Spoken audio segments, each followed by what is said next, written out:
welcome to another edition of Highly Questionable. What do you like most today, Bomani? I mean, what are you talking about? It's the Lemon Booty Bowl, Game 7 of the Cubs and the what's all, man? Yeah, that's crazy. Dale, papi. The Joe Maddon made a bad decision by pitching at all these Chapman. This seems like an unfair way to start the coverage of this game. A great game. The Cubs get to Game 7, but it was a pretty universally weird decision. Here's the thing about second guessers, though. We always get to be right when we have the result, and so far, he's not wrong yet. Let's see what happens with Chapman tonight. Let's see how available he is. Let's see how effective he is, because he gets to be right. If Chapman is great tonight, he's a free agent, and they don't care if his arm falls off. It's about desperation. It's about history. It doesn't matter what happened last night. But see, if you bring this up now, right, then maybe you're a second guesser for Game 6, but it allows you to be a first guesser for Game 7. Now, he got Chapman out of there pretty quick in the ninth. He got a base runner on. Time was up on that one. However, I think everybody needs to keep this in mind. I see Joe Madden in all these games. He wears the funny glasses. They come to the stadium sometimes in the funny suits. You're going to tell me that man had 0 superstitious bones in his body? Because if you have even 1 superstitious bone in your body, you bring Aroldis Chapman out there, you find a way to get Ernie Banks to pinch hit if you have to. No lead is too big for the Cubs to blow it with the World Series on the line. Well, that's no problem. If Chapman cannot go, I know of another reliever who can go for him. Who? Oh, you know Wilbon's going to be throwing that sinker ball stuff with his shirt tucked into his jeans. Wilbon's going to turn the opportunity down because he does not like the cut on those baseball pants.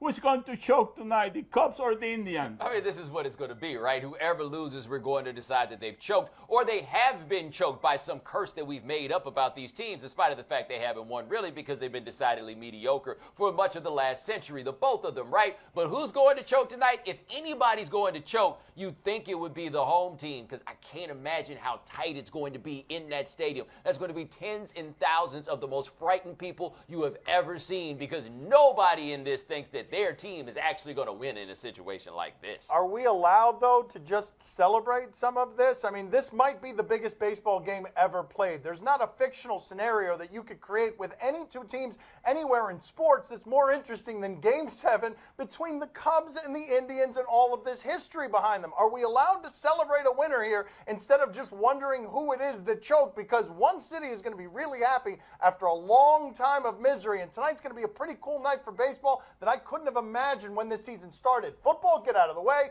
Warriors, you don't matter. Tonight is the perfect game for baseball. Perfect. Well, I tell you one thing, Cleveland, they have been talking a lot of about coming back from a 1-3 deficit. You know, I wonder how they're going to feel when they blow a 3-1 lead.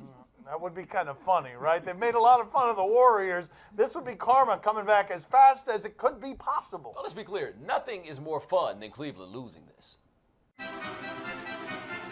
Whoa, Nerf Turner resigned?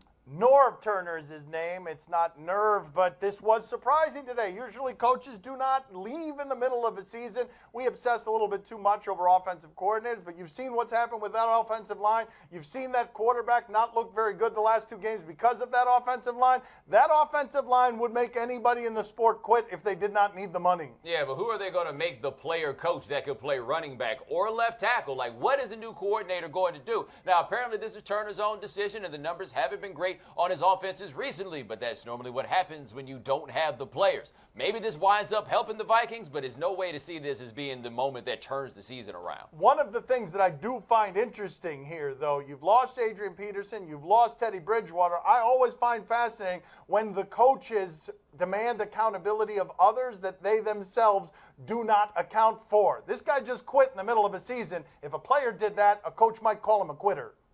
Well, are we sure that he resigned? Maybe they just changed the lock in the facility, you know, that he can't get in anymore. He's banging on the door. Come on, let me in. Do you think Russell Westbrook agrees with KD that they're still brothers? All right, so Kevin Durant, he's in Golden State. He's on a new team. He's still stuck talking about the old one. He did an interview with Anthony Slater of the San Jose Mercury News, where he talked about how the Rolling Stone article just took a part of what he said and turned it into something else, that part about them being work friends. And then he goes on and on about how they're brothers and how he was wrong for telling Russ by text message and how he's got to own up to that fact. And the more I read, the more I felt like I'm not supposed to be privy to this kind of information. Maybe he feels like they're brothers. I don't know what kind of relationship he has with his brother. I don't even know if he has a brother. I just feel like this is none of my business now. It seems to me that we are a long way removed from when Mark Cuban called Russell Westbrook not a superstar, and Kevin Durant went in front of everybody and very strongly defended him by calling Mark Cuban an idiot. But here's the things about friendship sometimes. When your interests are aligned, it's really easy to be friends. When your interests aren't aligned, that's where friendship gets tested, and I think that's where this one broke. Especially when one's interests directly affect the others. You know, I read this interview about Kevin Durant. He seems like a nice guy, you know, a nice guy with no rings. That's right. He did mention that Russell Westbrook is married and he's not, so it does kind of tie into the theme of no rings. Do you believe Kobe when he said he doesn't miss playing basketball, not even a smidget? I do believe, a smidge is the word we were looking for there. I do believe Kobe Bryant when he says that because it's still early. I've found whenever I've talked to any athletes, not that I've met many as competitive as Kobe, that the first 6 months after retirement, they're relieving all of that silence. You don't need to get up and be somewhere. The body doesn't hurt as much. 6 months of freedom is nice. He's going to miss it when the playoffs start, though. He's going to miss it when it starts mattering. What do you mean he's going to miss it when the playoffs start? When's the last time he was in one of those? He's had years to get used to not playing basketball in the playoffs. Like, I can kind of believe that he feels this way. One, because he does seem to have other things to do, business interests, and those tend to work out very well for players because they tap into that whole competitive spirit. But we cannot forget, Kobe didn't walk out of this thing on top. He hobbled, got it back together, and then had a bad season at the end. I don't think even Kobe Bryant wants to play so badly that he wants to go back to being the player he was the last time we saw him. One of the things that gets underestimated all the time at the end of a career is how much pain that body is in. David Ortiz is retiring at the top of hitting. His OPS is over 1,000 because of how much his body hurts, and that body hasn't taken the beating that Kobe's has. Well, he may not miss basketball, but I bet he's missing all of those shots that he was taking. Yes. That's yes. right. Now, doesn't miss the practices, doesn't miss the teammates, doesn't miss Smudge Parker, doesn't miss Smacky P. The shots, though. The shots he misses. The funny part is nobody there misses him either. Like, this is the perfect split. Right. Those Texas A&M deserve to be ahead of Washington in the BCS rankings. Hey, it's that time of year where we put this show on television to get y'all watching to find out about playoff rankings that don't really matter because the one at the end is the only one that actually matters. Anyway, top four, almost as people expected. Alabama, Michigan, Clemson, but whoa, Texas A&M snuck in at number 4. People expected undefeated Washington. Texas A&M lost at Bryant-Denny Stadium by 19 points. If Washington went to Bryant-Denny Stadium and played there, do you think they would do better than losing by 19 points? Because I don't think they would, so I get Texas A&M being there. I guess I have to be grateful to this question because it's something that allows us to put content in the show in the middle of the season. But you don't remember any of the things that we said last year at this time about a poll that didn't matter at a time that didn't matter. But I'm not grateful for this because I find it hugely annoying because I don't have an answer to this question now, and I won't have it at the end of the season when I won't know when the teams that aren't in this game that should be in the game because they're 5th instead of 4th aren't playing in the game. Be sure to watch the playoff show Tuesday next week. I think it comes on at 7:30. It's a very nice program. You know, this is college football, and I don't have a vote. This is I need a vote, buddy. Right. That's right. Who would you have voted for? Who would have been Poppy's top 4? Papi's top 4 will be... No Alabama. You know he No, won't put Alabama is out of the right, picture. He doesn't like Alabama. That's right. I'll go with Clemson. I'll go with... Okay, very good. We're running out of... Clemson, that's all I care. Okay, that's it. That's it. That's it. I just picked the winner. All right, there you go. Coming up next on Highly Questionable. So I turn around. It's Iron Mike Tyson with the kufi on. He just came out of jail like 2 weeks ago. Time for another one of my seductive interview medleys. They're not terribly seductive, but they're just some interviews that we've done over the weeks and months. Here are some of the best bits from those interviews. What was the most scared that you were? What period or what moment did you find yourself most fearful? Well, I'll tell you what. The scariest moment in my life was when I was actually successful, right? And I wasn't trained properly how to perform. And, I used to yell a lot when I was on stage, and I tore my vocal cords in half. You know what I'm saying? So I wasn't able to talk at the height of my success for around 7 months. And nobody knew if I was going to be able to talk again. So I had to go sneak and get surgery. And I didn't have insurance, so I had to pay for it with a brown paper bag full of 20s, if you feel me. How much money was in that paper bag? Where did that money come from? Who pays for surgery with money in a paper bag? Hey, look, listen, I didn't have insurance, so I had to do what I had to do. And, you know, I was an entrepreneur at the time, so I was able to get a couple 20s and 50s and 100s and put them in the bag. You know what I mean? I was pretty good at saving my money. You feel me? So, you know, and that was a true story. I remember going to the counter and they asked for my insurance card and me sliding a paper bag across the counter like, hey, look.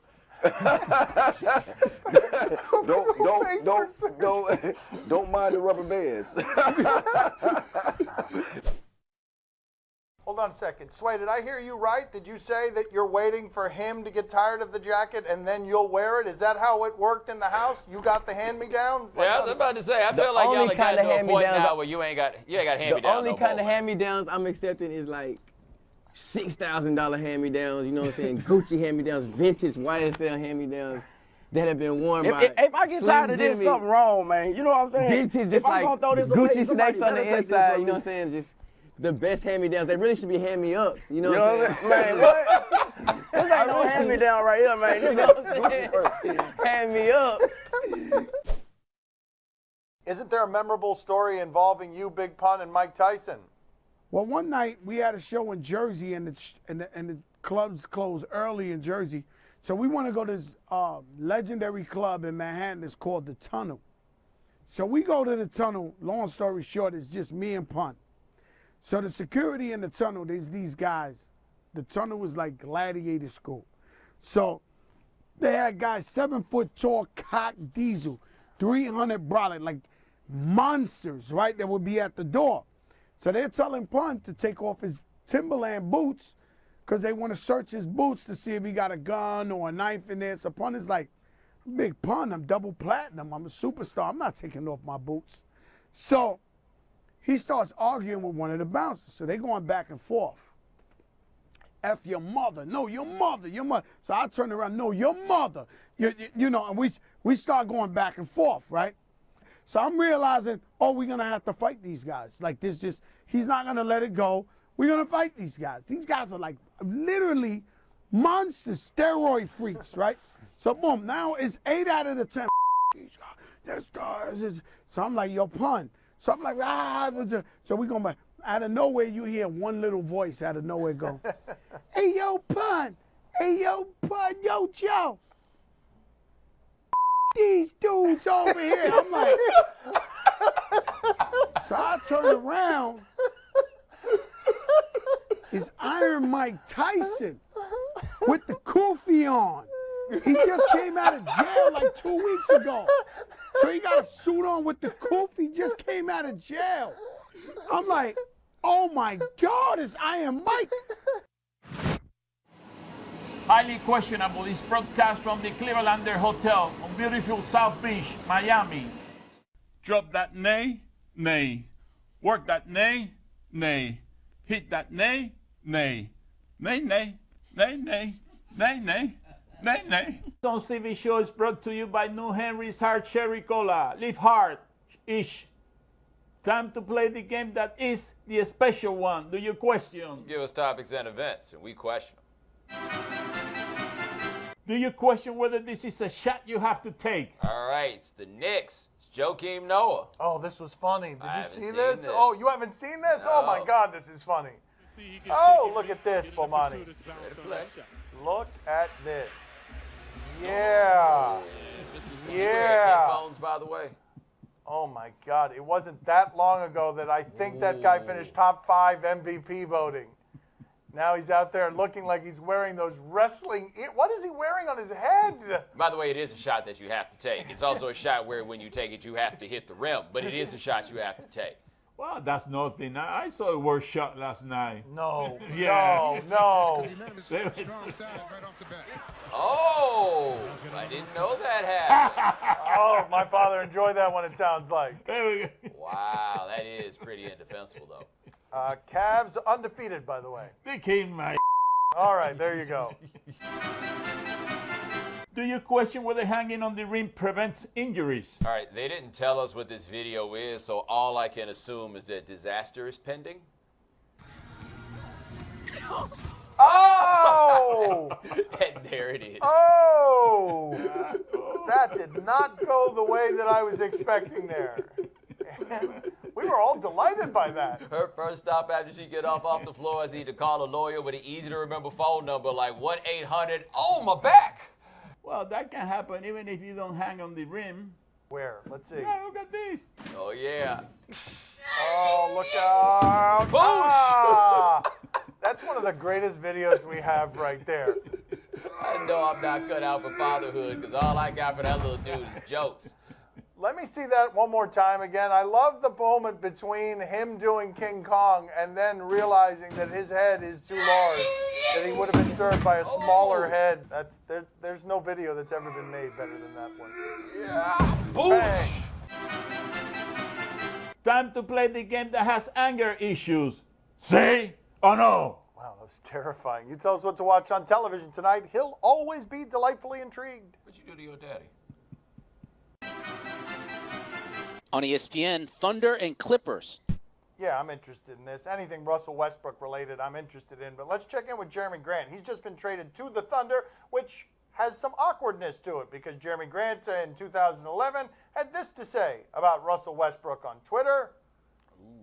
Yeah, that's number 0. Yeah, 3 for 14, questioning his efficiency. Yeah, jacking it up. He's got a lot of, doo-doo. Westbrook is doo-doo. That's going to get back to him. And this is called Covering Your Tracks. This was done yesterday. That was all a joke in 2011. That's the league MVP. The Thunder up. And, although that's lightning, that's not thunder. Bomani, are you intrigued? I am intrigued. By the way, Jeremy Grant, you're filling a hole the Thunder had on their roster. A dude named Jeremy that Russell Westbrook won't talk to. Jeremy Lamb had that job for a few years, and now it's yours. Poppy, are you intrigued? Oh, see, I'm very intrigued. But listen, I have a video showing how Russell Westbrook reacted when he heard this. Whose man is this? Whose man is this? That's what Russell Westbrook has for you, Jeremy Grant. Yo, whose man is this? How bad a feeling is this? All that Russell Westbrook knows in the world about Jeremy Grant is that he said these things about him 4 years ago, 5 years ago. On E, Catching Kelsey. Doesn't it feel like the cheese factor is increasing on this the more times we check in with it? Let's see what we've got here. Reality show, Travis Kelce, tight end for the Chiefs, dating.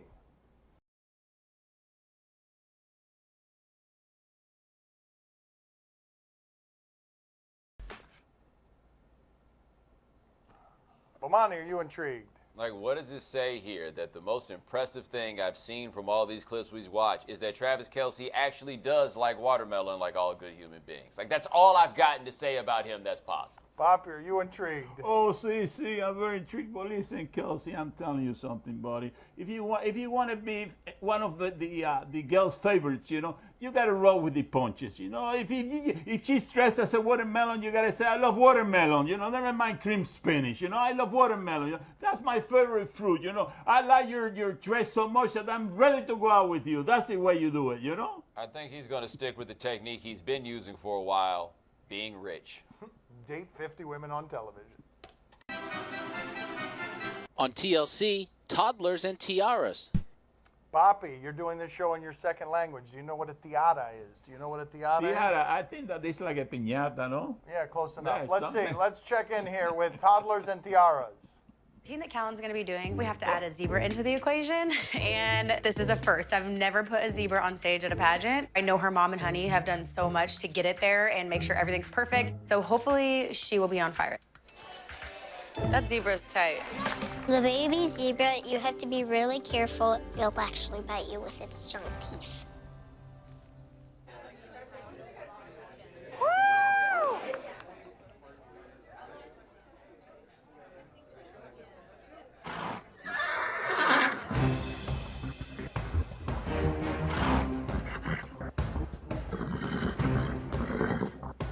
Callan's zebra will not go on stage. Are you kidding me?